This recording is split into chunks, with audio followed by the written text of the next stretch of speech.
আজি কি বিশেষ দেখুৱাব?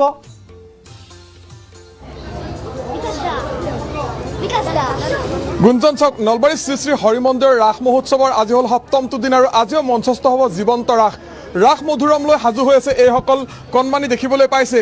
কোনোবাই যদি কৃষ্ণৰ ভাওত, কোনোবাই গোপবালকৰ ভাওত এই ধৰণে অভিনয় কৰাৰ বাবে ইতিমধ্যে সাজু হৈছে আৰু কিছু সময় পিছতেই যি ইয়াত মঞ্চত ৰাস মধুৰম মঞ্চস্থ কৰা হ'ব আৰু সেই ৰাস মধুৰমৰ বাবে এইসকল শিল্পী কলাকুশলী নলবৰীয়া এইসকল যুৱক যুৱতী বা কণমানিসকল এই ধৰণে সাজু হৈছে। পোনপটীয়াকৈ আমি দৃশ্যখিনি দেখুৱাইছোঁ ND24 দৰ্শকসকলক। ইতিমধ্যে কালিৰ দিনটোত সফলতাৰে জীৱন্ত ৰাস মধুৰম মঞ্চস্থ হোৱাৰ পিছত আজি পুনৰবাৰ ৰাস মধুৰম মঞ্চস্থ কৰাৰ বাবে আগবাঢ়িছে। অকণমান প্ৰথমে কৃষ্ণৰ লগত কথা পাতিম। কালি কৃষ্ণৰ ভাওত সুন্দৰ অভিনয় কৰিলা, কেনেকুৱা লাগিল নলবৰীয়া এগৰাকী ব্যক্তি লোক হিচাপে বা এগৰাকী যুৱতী হিচাপে এই ধৰণৰ জীৱন্ত ৰাসত অভিনয় কৰাৰ এটা সুযোগ পাইছা, কেনেকুৱা অনুভৱ? বিৰাটেই ভাল অনুভৱ আৰু ছাৰহঁতে বহুত সহায় কৰিছে, ছাৰহঁতে বহুত ধুনীয়াকৈ শিকাই লৈ গৈছে বস্তুখিনি আৰু ভাল লাগিছে কৰি, বহুত ভাল লাগিছে। কেনেকুৱা লাগিছে অভিনয় কৰি? ভাল লাগিছে বহুত। তুমি কিহৰ অভিনয় কৰিছা? কপি তুমি গোপী হৈছা। কালি কিবা ডাইলগ আছিল নে নাই তোমাৰ মুখেৰে? আছিল। আছিল, কি ডাইলগ আছিল কালি? हे परमेश्वर तुझो शरण चोरी तो हमारी पाव खोजो को चलाई नहीं। বাইদেউ আপুনিও অভিনয় কৰিছে, কেনেকুৱা? আচলতে নলবাৰীত জীৱন্ত ৰাস দ্বিতীয়বাৰৰ বাবে এই ধৰণে মঞ্চস্থ হৈছে, কেনেকুৱা অনুভৱ? বহুত ভাল লাগিছে, বহুতেই ভাল লাগিছে। এই মহাৰাস যোৱা বছৰ হৈছে আৰু এইবছৰ হৈছে, এইবছৰো বহুতখিনিয়ে ভাল লগা হৈছে। ধন্যবাদ জনাইছোঁ। অকণমান মই পিছৰ ভাগলৈ যাম গৈ, যিহেতু যিসকল শিল্পী কলাকুশলী ইয়াত জড়িত হৈছে তেওঁলোক এই মুহূৰ্তত সাজ সজ্জাত ব্যস্ত হৈছে। অকণমান গকুল মহন্ত এগৰাকী জনপ্ৰিয় অভিনেতা, কালি কংসৰ চৰিত্ৰত অভিনয় কৰিছিল, সকলো ৰাইজক একপ্ৰকাৰ মন্ত্ৰমুগ্ধ কৰিছিল আপোনাৰ অভিনয়। আজিৰ দিনটোতো সেই একে অভিনয় কৰিব লাগিব।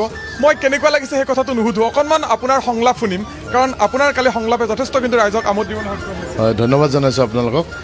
আমাৰ নলবাৰীৰ যি এক চিন্তাধাৰা, নলবাৰীৰ ৰাস মহোৎসৱ পৰিচালনা সমিতিৰ যি চিন্তাধাৰা, এই চিন্তাধাৰাই এক নতুনত্ব দিছে যে মানুহে কৈ থাকে যে উজনি আৰু নামনি, উজনি আৰু নামনি নহয়, এতিয়া একাকাৰ হৈছে উজনি নামনি আৰু মাজুলীৰ যে সদৃশ এই নলবাৰীত উপস্থিত হৈছে। আৰু আপুনি যেনেকৈ কৈছে যে নলবাৰী ভাওনাত এতিয়া কংস চৰিত্ৰৰ মানে যিটো মই সংলাপ আছে বা বচন আছে মাতিবলৈ চেষ্টা কৰিছোঁ। ঘোৰ অমানিশা সকলো প্ৰাণী জগতৰ গ্ৰহণ কৰিছে শান্তিৰ কোমল শয্যা, আৰু মই ৰাজাধিৰাজ কংস মহাৰাজ তন্দ্ৰা এৰি তিমিৰাচ্ছন্ন ৰজনী উভ্ৰান্ত হৈ ফুৰিছোঁ ঘূৰি উন্মাদ হস্তিৰ দৰে। নিশ্চয়কৈ আপোনাক ধন্যবাদ জনাওঁ। অকণমান ৰঞ্জন দা আছে, অকণমান আপোনাৰ ওচৰলৈ আহিছোঁ। নাৰদৰ চৰিত্ৰত কালি সুন্দৰ অভিনয় কৰিলে, আজি পুনৰবাৰ এই ধৰণে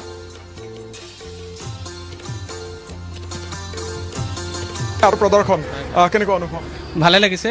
সকলোৱে মোক নাটকতে দেখি আছিল বা চিৰিয়েলত দেখি আছিল আৰু এইবাৰ মোৰ প্ৰথম অভিজ্ঞতা ভাওনাত অভিনয় কৰা, যথেষ্ট ভাল লাগিছে। অকণমান আপোনাৰ সংলাপত যদি আমি দৰ্শকসকলক নুশুনাওঁ তেতিয়াহ'লে এই পোনপটীয়া সম্প্ৰচাৰটো কিছু আধৰুৱা হৈ ৰ'ব।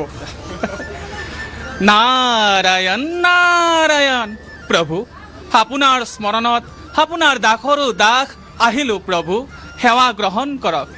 আজি এই নিষ্কিন নাৰণক কিয় বা প্ৰয়োজন হ'ল প্ৰভু? ধন্যবাদ। নিশ্চয়কৈ ধন্যবাদ জনাইছোঁ। অকণমান কণ কণ গোপবালকসকল আছে, কি নাম তোমাৰ? শ্ৰীকৃতাৰ্থ বিল্ডাৰ তুমি কোন ক্লাছত পঢ়ি আছা? ক্লাছ 4 তুমি যোৱাবাৰো অভিনয় কৰিছিলা নে এইবাৰো কৰিছা? জবৰ যোৱাবাৰ কৰিছিলা, এইবাৰো কৰিছা, মানে দুইবাৰ অভিনয় কৰাৰ সুযোগ পালা। তোমাৰ নামটো কি আছিল? প্ৰাচুৰ্য ডেকা। প্ৰাচুৰ্য, তুমি যোৱাবাৰ কৰিছিলা নে? এইবাৰো কৰিছা, দুবাৰ অভিনয় সুযোগ পাইছা, কেনেকুৱা লাগিছে? ভাল লাগিছে বহুত। নিশ্চয়কৈ মই অকণমান বাইদেউ অকণমান আগুৱাই আহিলে সুবিধা হ'ব। ঘৰুৱা ব্যস্ততাৰ মাজতো এই ধৰণে জীৱন্ত ৰাস মঞ্চস্থৰ বাবে আপোনালোক ওলাই আহিছে, অনুভৱটো কেনেকুৱা এগৰাকী নলবৰীয়া হিচাপে? নলবাৰীতো জীৱন্ত ৰাসৰ প্ৰদৰ্শন কৰা হৈছে।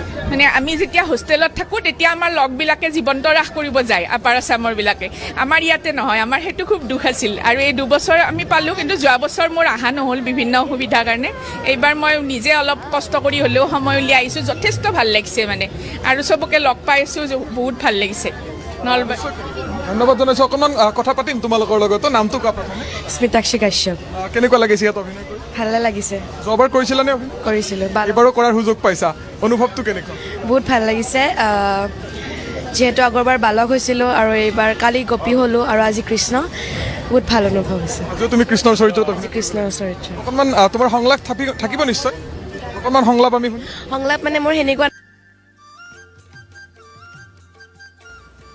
শিল্পী বা কলা কুশলী তেখেতসকল এই ধৰণে ইতিমধ্যে সাজ সজ্জাত ব্যস্ত হৈ আছে আৰু কিছু সময় পিছতেই আজি দ্বিতীয় দিনাখন যি জীৱন্ত ৰাস সেই জীৱন্ত ৰাস মঞ্চস্থ কৰাৰ বাবে ধন্যবাদ জ্ঞাপন কৰিছোঁ ভাস্কৰ জ্যোতি ডেকা আৰু এনেধৰণে তেওঁলোকে পুনৰবাৰ মঞ্চত অভিনয় কৰাৰ বাবে সাজু হৈছে আৰু পৰিৱেশ দেখুৱালে সতীৰ্থ ভাস্কৰে।